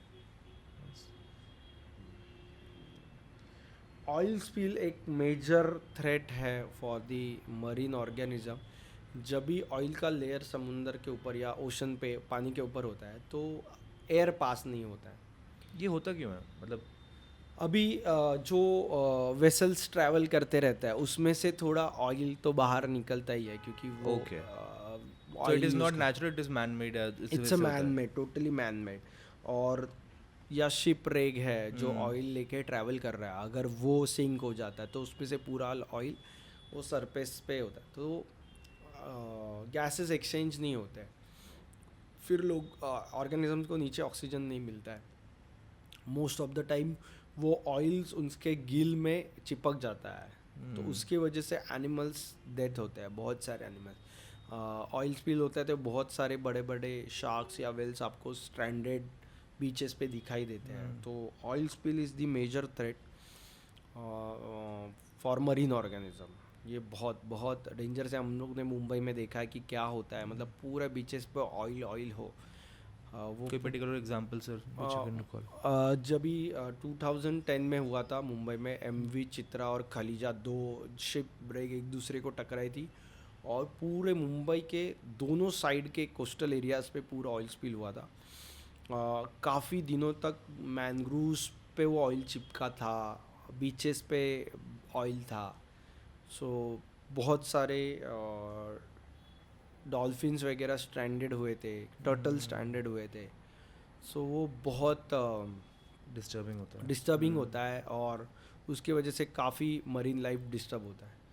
तो अभी बहुत सारा उसके ऊपर रिसर्च चालू है कि अगर ओशन में ऑयल स्प्रेड होता है तो कैसे उसको कलेक्ट कर सकते हैं, क्योंकि वो भी एक टास्क है, क्योंकि वो एक छोटा बॉटल ऑयल नहीं है, राइट। वो बहुत बड़ा एरिया होता है, बहुत बड़ा एरिया होता है। वो क्लीन कैसे करना, इट्स अ टास्क, और अभी उसके ऊपर भी रिसर्च चालू है। और जैसे मैंने बोला कि घोस्ट नेट, मतलब कोई भी फिशरमैन का नेट का पार्ट कट जाता है या टूट जाता है, वो लोग ऐसे ही समुंदर में फेंक देते हैं और उसमें बहुत सारे एनिमल्स हो या फिशेस हो अटक जाता है। So it's called a ghost net, क्योंकि वो एनिमल्स को दिखता नहीं है। एक तो वो नेट बहुत ट्रांसपेरेंट रहता है, तो आपको वो एनिमल को या फिशेस को स्विम करते हुए दिखता नहीं कि वो नेट है। उसमें फंस के बहुत सारे इंसिडेंट्स हुए हैं कि बहुत सारे एनिमल्स फिशेस जो इकोनॉमिकली इम्पोर्टेंट नहीं है अपने लिए, लेकिन एनवायरनमेंट में उनका इम्पोर्टेंस है, वो उनका डेथ होता है और वो फिर स्ट्रैंड होके आते हैं। हमारे स्टेट में, महाराष्ट्र में, और एक अच्छा इनिशिएटिव मैंग्रोव फाउंडेशन ने लिया है। अगर फिशिंग नेट में कोई टर्टल्स मिलते हैं या डॉल्फिन्स है या वेल्स मिलते हैं, तो अगर आप वो नेट कट करके उनको रिलीज़ करते हो और उसका वीडियो आप सबमिट करते हो तो आपको कंपनसेशन मिलता है। तो ऐसे इनिशिएटिव जब भी आप स्टार्ट करते हो या फिशरमैन को बेसिकली ये बारे में आप अवेयर करते हो कि ये चीज़ें इकोनॉमिकली आपको इम्पोर्टेंट नहीं है। मतलब पुराने टाइम पे क्या होता था कि हाँ, आ गया ना नेट में, वैसे ही रहने दो, फिर उसको मरने के बाद ऐसे ही फेंक देते। राइट। लेकिन अभी उनको उनका इम्पोर्टेंस बताया गया है, तो वो क्या करते हैं, वो उनको रिलीज़ करते हैं। तो एक अच्छा अवेयरनेस क्रिएट हो रहा है कोस्टल एरियाज़ पे, क्योंकि जो लोकल लोग वहाँ पे कम्युनिटीज़ काम कर रहे हैं ओशन में या फिशिंग कर रहे हैं, उनको आप एजुकेट करोगे तो आपका एक 10-20% काम वहाँ पे हो जाता है, कि क्योंकि वो लोग ज़्यादा कनेक्टेड है ओशन से। अगर उनको ही पता नहीं रहेगा तो जो टूरिस्ट है आने वाले, वो तो उनको तो आप एक्सक्लूड ही कर दो उससे। तो अगर लोगों को ये इसका इम्पोर्टेंस पता है तो वो आने वाले टूरिस्ट को समझा सकते हैं। क्योंकि अभी हम लोग ने देखा कि गोवा के बीचेस पे इतना पब्लिक आता है, लेकिन वो इतने क्लीन नहीं है जितना सिंधुदुर्ग या कोकण रीजन के या महाराष्ट्र के सारे बीचेस है। क्योंकि लोगों को पता है कि ये इम्पॉर्टेंट है, अगर ये क्लीन रखेंगे तो एनवायरनमेंट क्लीन रहेगा और टूरिस्ट भी आएंगे, क्योंकि उनका पूरा इकोनॉमी टूरिज़्म के ऊपर है। अगर जब भी हम लोग सिंधुदुर्ग में कोरल के ऊपर स्टडीज़ कर रहे थे, तो जितने भी जो लोग स्कूबा का टूरिज़्म कर रहे हैं या वो जो टूरिस्ट को लेके जाके स्कूबा डाइविंग करवा रहे हैं, उनको हम लोग ने यही चीज़ बताई कि ये कोरल बनने में बहुत टाइम लगता है। अगर वो कोरल डिस्टर्ब हो जाएगा तो आपका पूरा टूरिज़्म ज़ीरो पे आ जाएगा, कोई टूरिस्ट आएगा नहीं, क्योंकि टूरिस्ट आ रहा है वो कोरल देखने। तो आपको ये कंजर्व करके टूरिज़्म करना है, सस्टेनेबल टूरिज़्म करना है। आप बहुत भीड़ लेके जाओ वहाँ पे, फिर लोग कोरल रीफ पे पैर दे रहे हैं, वो कोरल रीफ टूट रहे हैं, ऐसे नहीं होना चाहिए। आप लोगों को दूर से दिखाओ, वो कोरल भी सरवाइव करेगा और आपका टूरिज़्म भी चलते रहेगा। नहीं तो ये नहीं होगा, फिर एक पॉइंट पे आपका इकोनॉमी स्टार्ट हो जाएगा, स्टॉप हो जाएगा। तो ये सारी चीज़ें हैं जो हम इंटरलिंक्ड है। हाँ, सब कुछ इंटरलिंक्ड है। तो हम लोग ने समझना चाहिए कि कितने हद तक अपने को जाना है, इट इज़ इम्पोर्टेंट, क्योंकि ओशन बहुत बड़ा है। आप जितना नीचे जाओ वो आपको इतना नीचे लेके जाएगा, तो हम लोग को उसका रिस्पेक्ट करना है। और ये बायोल्यूमिनेसेंस के बारे में मैंने बताया कि हाँ जी, जो पूरा प्लैंकटन का पूरा कॉलोनी ग्रुप का ग्रुप फ्लो होते आता है बीचेस पे, वैसे ही बारिश के समय में मुंबई पे बीच पे बहुत सारे हम लोग ने पोर्तुगीज मैन ऑफ वॉर देखे। वो क्या होता है? वो भी एक टाइप का ऑर्गेनिज्म रहता है जो ऊपर का बॉडी उसका पोर्तुगीज जो वॉरियर्स है उनके हेड जैसा रहता है। वो उसमें एयर रहता है, तो वो पानी के ऊपर फ्लोट होता है, और उसको नीचे ब्लू कलर के टेंटाकल्स रहते हैं, वो पानी के नीचे रहते हैं, और वो बहुत लंबे लंबे 2-2, 3-3, 4-4 मीटर लंबे रहते हैं। अगर आप वो ऊपर वाले एयर बबल को हाथ लगाओगे तो आपको कुछ नहीं होगा, लेकिन वो जो अगर टेंटाकल को आप छूते हो तो वो स्टिंग करता है। और जैसे जेलीफिश का मैंने बताया, वो हनी बी का बाइट होने के बाद या स्टिंग होने के बाद आपको जितना पेन होता है उससे 2 और 3 टाइम्स ज़्यादा पेन आपको होता है। तो उसके लिए भी हम लोग ने जब भी बारिश का सीज़न रहता है तो जो ऑर्गेनाइजेशन ये कोस्टल एरियाज़ पे काम करते, तो हम लोग ने अवेयरनेस के लिए बोर्ड्स लगाए कि ऐसी चीज़ दिखे तो आप हाथ ना लगाए, और गलती से हाथ लगाया तो आगे जाके क्या करना चाहिए, डॉक्टर के पास जाना चाहिए या डॉक्टर को बताना चाहिए कि ये हुआ है, तो आगे का प्रोसीजर अच्छे से हो सकता है। तो ये अवेयरनेस करना बहुत इम्पॉर्टेंट है, क्योंकि लोगों को पता नहीं रहता है कि जब तक आपको पता नहीं है या जब तक आप देखते नहीं है आपको समझ में नहीं आता। फिर एक बार वो स्टिंग मिल जाएगा तो लोगों को पता चलता है कि इससे क्या हार्म होता है। वो एक्सपीरियंस। तो ये अवेयरनेस बहुत इम्पोर्टेंट। आप जितना अवेयरनेस, हम देखो हम लोग जाके वो कोरल को पकड़ के उसका कंजर्वेशन नहीं कर सकते, एटलीस्ट अवेयरनेस तो कर सकते हैं लोगों तक। एटलीस्ट 100 में से 50 लोग भी समझे तो बहुत बड़ी बात है। अवेयरनेस के लिए sir we need to create the interest in people. जैसे आपने एक बात बोली मेरे को बहुत अच्छी लगी कि इंडिया में अगर आपको किसी चीज़ का कंजर्वेशन करना है तो कोई कहानी, मिथ या स्टोरी जोड़ दो उसके साथ में, तो वो हो जाएगा। हाँ, तो आज तक वही तो करते आ रहे हैं, तो वो बहुत इम्पोर्टेंट है। और अभी जब भी आप जैसे हर एक को जंगल में जाके शेर देखना पसंद है। इंडिया में या किधर भी वर्ल्ड में लोग अभी तक मेगा फौना सेंट्रिक है, मतलब बड़ी चीज़ें देखने को लोगों को पसंद है, टाइगर हो, लेपर्ड हो या एलिफेंट हो। Very true. लेकिन ये छोटी छोटी चीज़ें भी बहुत इंपॉर्टेंट है। मतलब फॉरेस्ट में जाते हो तो आप बाकी चीज़ें भी देखो। वैसे ही लोग बर्ड्स नहीं देखते फॉरेस्ट में। हाँ, मतलब नहीं मेरे को बस टाइगर देखना है, हाँ, बट टाइगर के साथ बाकी चीज़ें भी है, राइट, वो भी देखो, वो भी अंडरस्टैंड करो, क्योंकि वो भी एक इकोसिस्टम का पार्ट है। ट्रू। तो वैसे ही ये ओशन में सारी चीज़ें इंपॉर्टेंट है, छोटे से छोटा ऑर्गेनिज्म से लेके बड़े से बड़ा ऑर्गेनिज्म इज़ मोर इम्पॉर्टेंट। तो ये ध्यान में हम लोग ने रखना चाहिए और नेचर का रिस्पेक्ट करना चाहिए। Sir since we are talking about, हम जंगल पे आ गए, तो मेरे को पूछना है, जैसे जंगल में शेर होता है, हाँ, द बिगेस्ट प्रेडेटर, हाँ, ओशन में भी ऐसा कोई सिस्टम होता है? Whales are the biggest predator okay. Ocean में। वेल्स तो आई थिंक मतलब फिल्मों में ऐसे दिखाया गया, they are very beautiful and ये, तो ऐसा तो नहीं है? ऐसा नहीं है, मतलब डिपेंड्स। लेकिन हाँ, शार्क्स है या ऐसे, जैसे भी हर एक इंटरलिंक्ड है, Right. एक दूसरे के ऊपर। लेकिन हाँ, आप में वो डीप सी में है, कोस्टल एरियाज पे आपको इतना नहीं दिखता है। लेकिन हाँ, वो सिस्टम यहाँ पे भी फॉलो होता है। सिस्टम दोनों जगह सेम है, क्योंकि अगर आप हायरार्की नहीं बनाओगे तो एक टाइप के ऑर्गेनिज्म ज़्यादा होते जाएंगे, फिर अपने को प्रॉब्लम हो सकता है। लेकिन ये सिस्टम सब जगह कॉमन है, चाहे वो लैंड पे हो या ओशन पे हो। How do sharks detect their prey miles away in the ocean? Shark जो है उनका जो ऑल्फैक्टरी सेंसेस है, it's same like a dog. Okay. जैसे हम लोग डॉग स्क्वाड यूज़ करते हैं किसी भी केसेस में, पुलिस यूज़ करता है, same way shark can smell the predator उसका प्रे। हाँ, उसका जो स्मेलिंग सेंस ज़्यादा रहता है. So that's beauty of sharks कि उनको वो पता चलता है. ठीक है. And does dolphins are really helpful with और फ्रेंडली विद ह्यूमंस या फिर इट्स अ मिथ?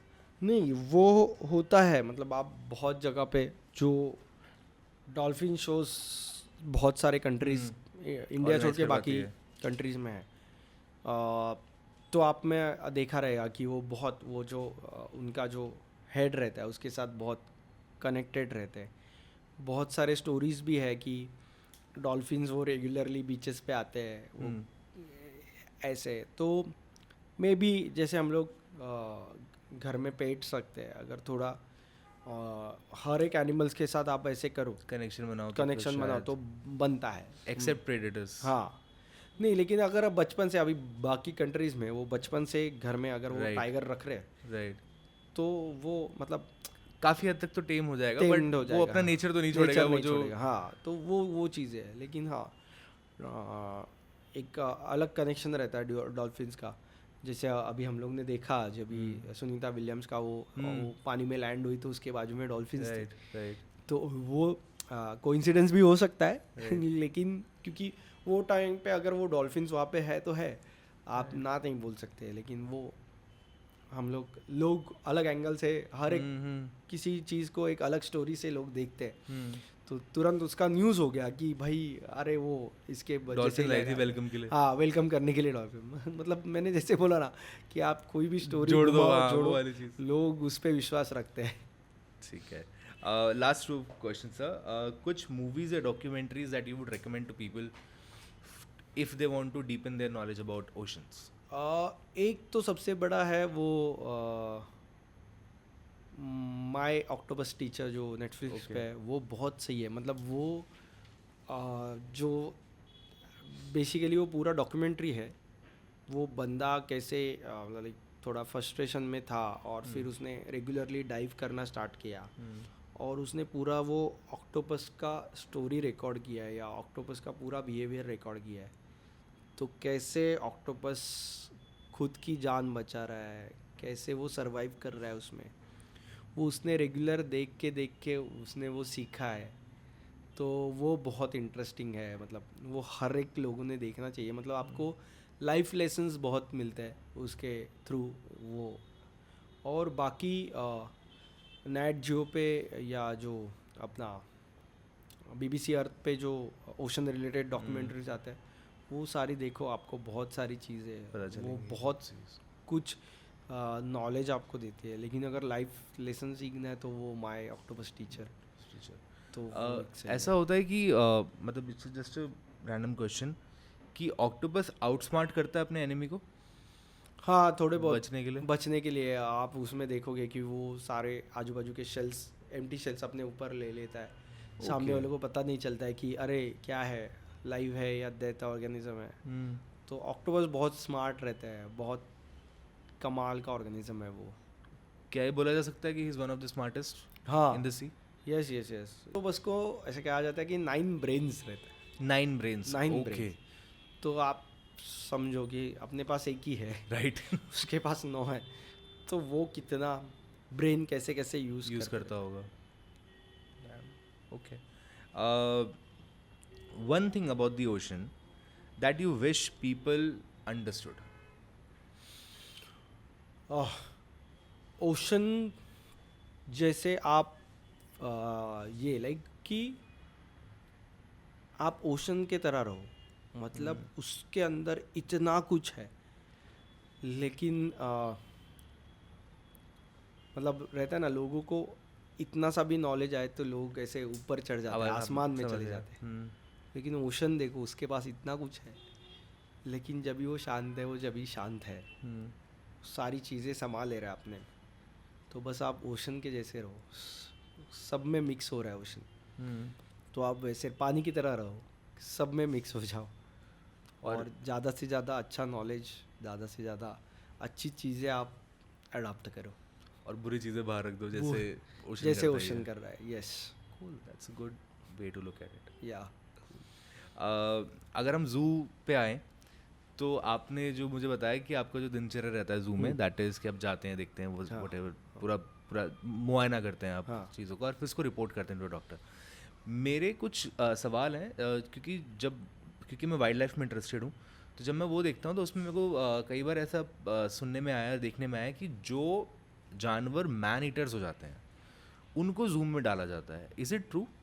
नहीं, ओके जू में कोई भी एनिमल वाइल्ड से उठा के नहीं लाता है। ओके जो ऐसे कॉन्फ्लिक्ट एनिमल है उनको रेस्क्यू एंड रिहैब सेंटर में लेके जाते हैं। जू में जो एनिमल है वो जू में ही एक्सचेंज होते हैं। It's a barter system.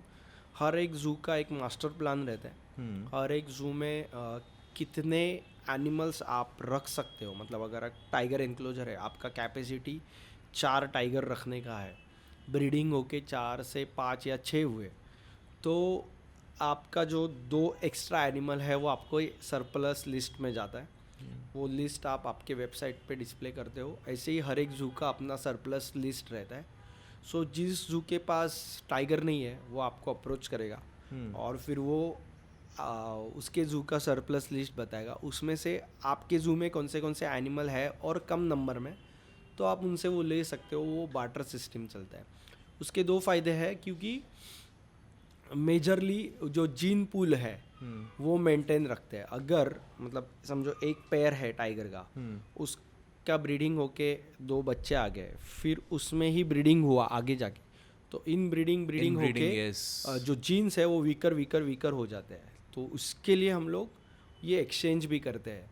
और दूसरी बात फिर सेकेंडली, जैसे कि हमारे पास कोई एनिमल नहीं है, वो दूसरे जू के पास है, तो हम लोग ऐड ऑन कर सकते हैं। ये सेकेंड पॉइंट। लेकिन फर्स्ट है कि आपको जीन पूल मेंटेन रखना है, नहीं तो जो नया जनरेशन आता है वो वीकर और वीकर होते जाता है। तो उसके लिए तो ये पूरा बार्टर सिस्टम रहता है। और कोई भी एनिमल्स जंगल से उठा के नहीं लाते, ये जनरेशन टू जनरेशन जू में ही बॉर्न हुए रहते हैं। हाँ, but they show all the different types of wild behaviour okay as they show in the jungle. जैसे कि टेरिटरी मार्क करना, मतलब मैं एक इंसिडेंट बताऊँ। हमारे इधर हम लोग ने टाइगर लाया फ्रॉम द औरंगाबाद जू। वहाँ पे एक शैलो पॉन्ड था और it's not a running water body, normal shallow pond. लेकिन हमारे यहाँ पे बहुत बड़ा टैंक था, 6 फीट इन हाइट, और जिसको ग्लास है, इट्स इंडिया का first under water viewing for tiger था। जैसे उनको वहाँ पे रिलीज़ किया, ही स्टार्टेड स्विमिंग। तो उसको किसी ने सिखाया नहीं है, वो उसके जीन्स में ही है। तो ये सारी चीज़ें, अभी उसके जो बच्चे यहाँ पे बॉर्न हुए वो अभी 2 साल के हैं, तो वो कौवे पकड़ते उड़ते।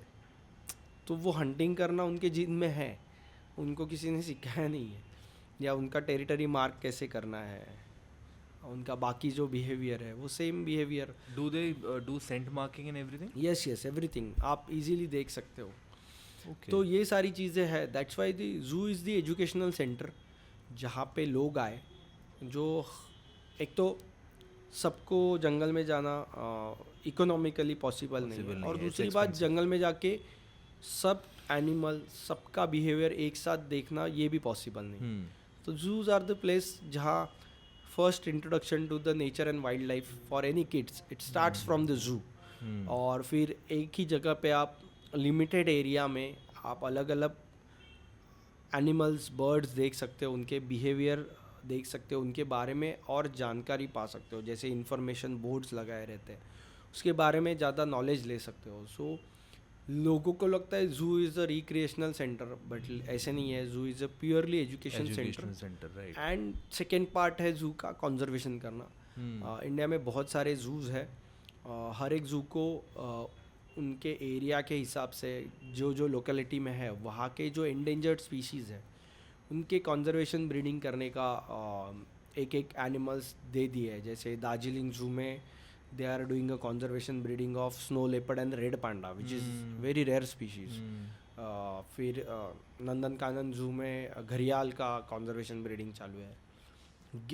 सकरबाग जू में लायन का कंजर्वेशन ब्रीडिंग चालू है। वल्चर्स का कंजर्वेशन ब्रीडिंग चालू है। से इंडिया के हर एक जू में अलग अलग कंजर्वेशन ब्रीडिंग चालू है। Right now we are in developing stage, और we don't have that much separate space, तो हम लोग को अभी तक एक पर्टिकुलर एनिमल्स नहीं मिला है, लेकिन फ्यूचर में वो मिल सकता है। तो और बहुत सारे लोगों ने, बहुत सारे जूस ने वो जो F2 जनरेशन बॉर्न हुआ है उनको सक्सेसफुली वाइल्ड में भी रिलीज़ किया है। What is F2 generation? मतलब आपका कंजर्वेशन ब्रीडिंग का एक पेरेंट जनरेशन रहता है, उसके बाद एक अच्छा। F1 जनरेशन आता है, और उनके बाद जो सेकंड जनरेशन आता है उनको वाइल्ड में रिलीज़ करते हैं। वो भी पहले सॉफ्ट रिलीज़ करके उनको ऑब्जर्व करते हैं कि कैसे बिहेवियर है, वो प्रॉपर हंटिंग कर रहे हैं या क्या अपना खाना ढूंढ रहे हैं कि नहीं, फिर उसके बाद उनको रिलीज़ करते हैं। पर सर जब उनको रिलीज़ करती हैं प्लीज़ को तो लेकिन ये पूरे प्रोसेस को बहुत टाइम जाता है, बहुत रिसर्च होता है उसके पीछे, बहुत टाइम जाता है।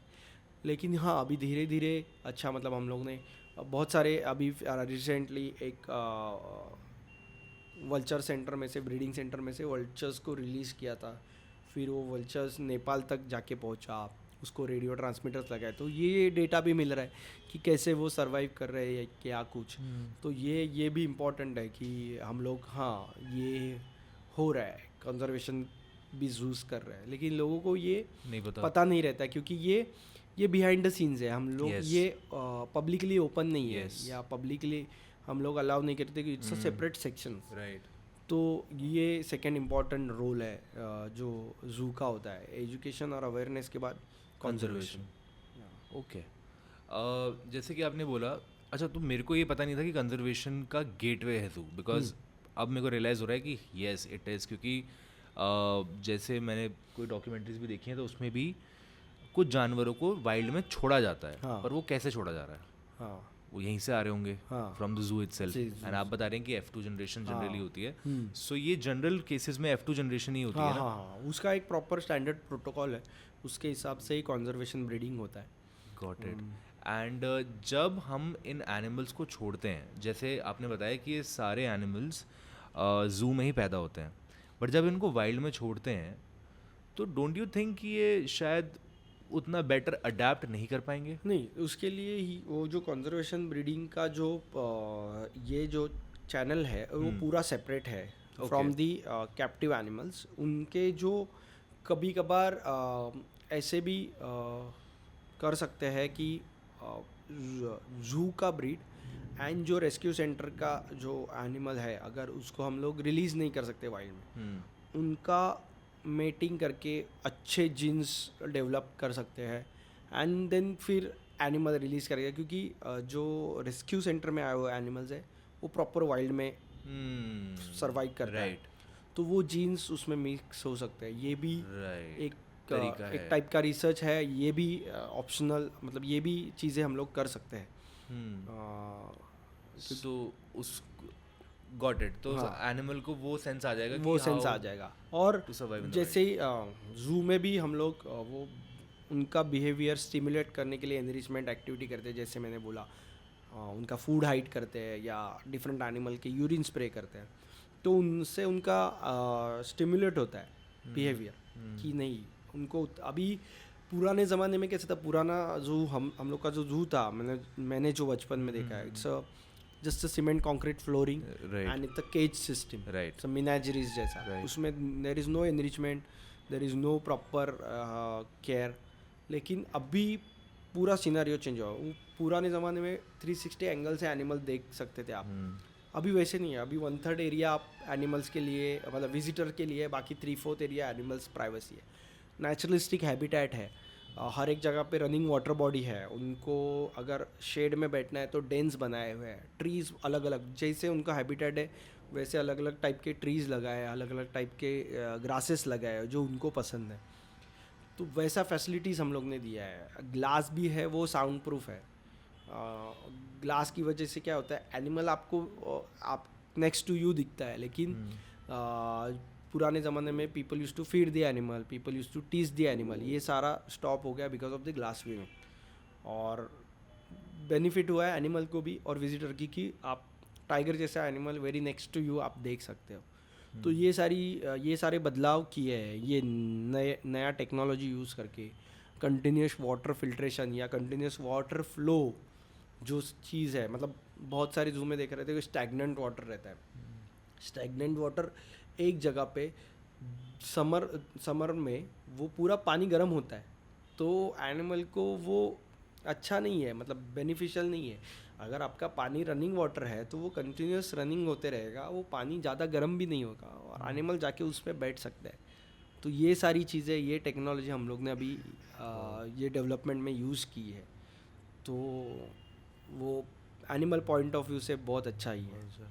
बेसिकली मैं जो समझ पा रहा हूँ वो ये है कि आप लोगों ने एक ऐसी अप्रोच आजमाई है जहाँ पे नेचुरल हैबिटेट उसको देने की कोशिश करी है, यस यस, ताकि उसको ऐसा ना लगे कि ही इज़ केज्ड और समथिंग, हाँ। कहीं वो नहीं और हाँ, दूसरा एक इम्पॉर्टेंट चीज़ मैं बताना चाहता हूँ कि हम लोग ने बस एनिमल एग्जिबिट्स नहीं बनाए, हम लोग ने थीम बेस्ड एनिमल एग्जिबिट बनाए। जो कि एनिमल एग्जिबिट क्या होता है? एनिमल एग्जिबिट जहाँ पे एनिमल डिस्प्ले होते हैं, ओके, जहाँ पे अच्छा, विजिटर्स को वो गॉट दिखते इट। हैं। तो हम लोग ने क्या किया है कि उसके ऊपर थीम लिया है अलग अलग, मतलब हम लोग जैसे? बस जैसे कि हम लोग ने टाइगर के लिए रणथंबोर का थीम किया है। ओके। तो जोगी महल का रेप्लिका वहाँ पे बनाया है, या वो छोटी छतरी करके जो रणथंबोर में स्पॉट जगह, है जहाँ पे मछली टाइगरेस राइट बैठती राइट थी, राइट। वैसे सेम रेप्लिका बना है। तो लोगों को भी फील हुआ कि उन्होंने रणथंबोर आके टाइगर देखा है, रणथंबोर के बारे में हम लोग ने इन्फॉर्मेशन लगाया कि ये क्यों बना है, या वारली ट्राइबल्स और जैकल्स का को एग्जिस्टेंस रहता है फॉरेस्ट में, तो हट लाइक स्ट्रक्चर बना के उस पे ऊपर वारली पेंटिंग किया है। Can you expand on this? जैसे कि वारली ट्राइबल्स है ओके और जो जैकल्स है मोस्ट ऑफ द टाइम को एग्जिस्ट करते हैं फॉरेस्ट में, ओके तो उनके घर का रेप्लिका बना है वारली ट्राइबल्स के घर का, कि हट लाइक स्ट्रक्चर और उसके ऊपर वारली पेंटिंग। और वारली पेंटिंग क्या है वो एक्सप्लेन किया है, मतलब हम लोग बस एनिमल के बारे में नहीं एक्सप्लेन कर रहे, कल्चर के बारे में भी एक्सप्लेन कर रहे हैं। जैसे गिर में जो मालधारी ट्राइबल्स लायन के साथ को एग्जिस्ट करते हैं, उनके घर का रेप्लिका बना है। या हमारे इंडिया में बहुत सारे केव पेंटिंग में वुल्फ्स के स्टोरीज हैं, तो वहाँ पे केव पेंटिंग बना है, और केव पेंटिंग होता क्या है वो एक्सप्लेन किया है। तो ये अलग अलग थीम हम लोग ने यूज़ किया, ये शायद से पहली बार किसी जू ने ये अडाप्ट किया है ऐसे। तो ये काफ़ी हद तक लोगों को भी पसंद आ रहा है कि कुछ अलग दिख रहा है, डिफरेंट है, राइट। ओके, एंड पक्का लास्ट क्वेश्चन सर। इसमें ये है कि जैसे कि मैंने कई बार देखा है कि people don't see animals in the zoo as a good thing, right? उनको ऐसा लगता है कि आप क्यों किसी को ऐसे रख रहे हो, उनकी फ्रीडम पे क्यों आप लिमिट कर रहे हो। What is your take on this? दो चीज़ें हैं, एक तो पहली बात, सब कॉमन लोगों को पॉसिबल नहीं रहता है जंगल में जाके एनिमल्स देखना, और दूसरी बात, जंगल में आप वन शॉट सब कुछ नहीं देख सकते, टाइगर ही बहुत कम दिखता है। हाँ। दूसरी बात, ये जो सारे एनिमल्स हैं वो ना जंगल से आते हैं, वो कैप्टिविटी में बॉर्न हुए रहते हैं। और एक इम्पॉर्टेंट थिंग, जो कुछ वेटनरी स्टडीज़ कर रहे हैं उनको वाइल्ड लाइफ के ऊपर काम करना है, हर टाइम जंगल में जाके काम करना इट्स नॉट पॉसिबल, राइट। तो उनको हैंड्स ऑन ट्रेनिंग यहाँ पे मिलता है। या कुछ भी कॉन्फ्लिक्ट हो तो एनिमल को कैसे रेस्क्यूट करना है, इसका भी ट्रेनिंग जू में होता है। दूसरी बात, ये सारे डॉक्टर्स को ये सारे जानवरों के साथ काम करने मिलता है, कैसे ब्लड टेस्टिंग होता है, कैसे उसका एक्सरे लिया जाता है, कैसे उसका बाकी डायग्नोस्टिक होता है, वो समझ में आता है। दूसरी बात, जो स्टूडेंट्स मास्टर्स कर रहे हैं, अगर किसी एनिमल के ऊपर बिहेवियर स्टडी करना है, so it is very difficult to go in the forest and do all this things. Instead of you can compare both the thing, animal behaviour in the zoo and animal behaviour in the wild, कि क्या फ़र्क है उसका, उसमें आपको पता चलता है। अगर देखो, अगर आप बोल रहे कि वो उनका फ्रीडम अगर हम लोग ने छीन लिया, ऐसे लोगों को पता चलता है, तो जू में किसी भी एनिमल का ब्रीडिंग नहीं होता, वो ब्रीड कर रहा है, मतलब अगर एनिमल ब्रीड कब कर रहा है, जब भी उसको फेवरेबल कंडीशन मिलता है तभी वो ब्रीड करता है। सो वही चीज़ है कि आप उनको फेवरेबल कंडीशन प्रोवाइड करो, वो ब्रीड करेंगे। और ये सारे हिसाब से, एजुकेशनल पॉइंट ऑफ व्यू से, रिसर्च पॉइंट ऑफ व्यू से, and general education and awareness point of view से, जूज आर मोर इम्पॉर्टेंट।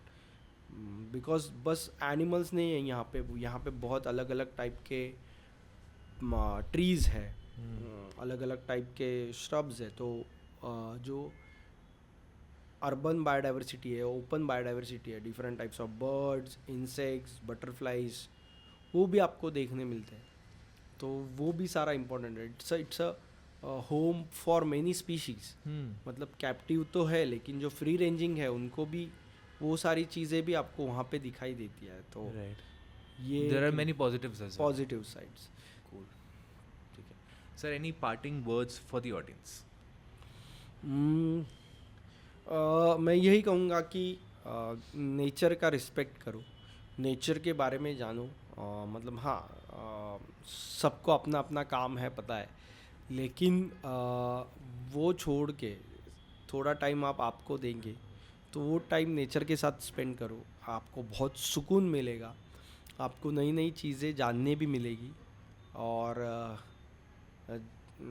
जितना हम लोग मतलब मदर अर्थ का लाइक रिस्पेक्ट कर सके, जितना हम लोग खुद से ट्राई करो कि हाँ, मैं मतलब हर टाइम आप बाहर जा रहे हो तो आप पैसा दे के वाटर बॉटल मत खरीदो, खुद का वाटर बॉटल कैरी करो। आप कहीं पे भी वो रिफ़िल कर सकते हो, या जितना प्लास्टिक आप कम यूज़ करो, या मैं तो कहता हूँ कि रीयूज़ करो।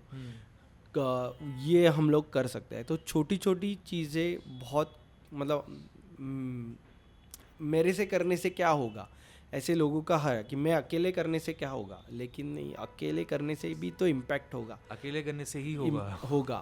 तो ये एक मैसेज है कि अपने से स्टार्ट करो, लोग आपको फॉलो करेंगे। ठीक है, thank you so much sir for being on the show. I really enjoyed it and मुझे लगता है कि this episode has been my starting point in learning about the ocean and the zoo. Because जो चीज़ आपने zoo के बारे में बताई वो कुछ मिसकंसेप्शन थे लोगों के, मेरे खुद के, जो आज थोड़े से टूटे हैं, just to rebuild stronger. So thank you so much for your time. Thank you.